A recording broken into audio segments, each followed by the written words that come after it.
అమరావతిని ప్రపంచంలోనే అద్భుతమైన రాజధానిగా తీర్చిదిద్దాలన్నదే లక్ష్యమని మంత్రులు తెలిపారు. భవిష్యత్ అవసరాలను దృష్టిలో పెట్టుకుని అసెంబ్లీ భవనానికి కొత్త డిజైన్ రూపొందిస్తున్నామని చెప్పారు. విజయవాడలో అసెంబ్లీ భవన నిర్మాణ పనులపై సమీక్ష చేశారు. దాదాపు రాబోయే రోజుల్లో డీలిమిటేషన్ ని దృష్టిలో పెట్టుకుని శాసనసభలో 265 స్థానాలు, అదేవిధంగా శాసన మండలిలో ఒక 110 సీట్స్ ఏర్పాటు చేసుకునే విధంగా ఈరోజు ఆ డిజైనింగ్ అంతా కూడా ఒకసారి వాళ్ళు కూడా ప్రజెంటేషన్ చేశారు. సలహాలు సూచనలు గౌరవ సభాపతి గారు అయ్యన్న పాత్రి గారు కూడా ఆయనకున్న అనుభవంతో కొన్ని సలహాలు ఇచ్చారు.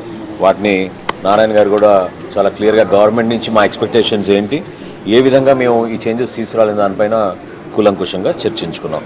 సో ఖచ్చితంగా అండర్ గ్రౌండ్ పార్కింగ్, తర్వాత న్యాచురల్ రిసోర్సెస్ ముఖ్యమంత్రి గారు ప్రత్యేకంగా కోరింది నిన్న నారాయణ గారితో మీటింగ్లో ఒక గార్డెన్ లాగా ఉండాలి ఈ ప్రాంగణం అని చెప్పారంట. సో దానికి అనుగుణంగానే వాళ్ళు చేసిన డిజైన్స్ అన్నింటినీ కూడా ప్రాక్టికాలిటీ పర్స్పెక్టివ్ నుంచి, ఫంక్షనాలిటీ పర్స్పెక్టివ్ నుంచి ఇక్కడున్న మినిస్టర్స్ కానివ్వండి, విప్స్ కానివ్వండి, కమిటీ చైర్మన్స్ కానివ్వండి, అదేవిధంగా సభ్యులకి మెరుగైన సదుపాయాలు కల్పించాలనే ఉద్దేశంతో ఈ డిజైన్ని చాలా అద్భుతంగా నార్మన్ ఫాస్టర్ ప్రతినిధులు ఈరోజు కొంతవరకు మార్పులు తీసుకొచ్చి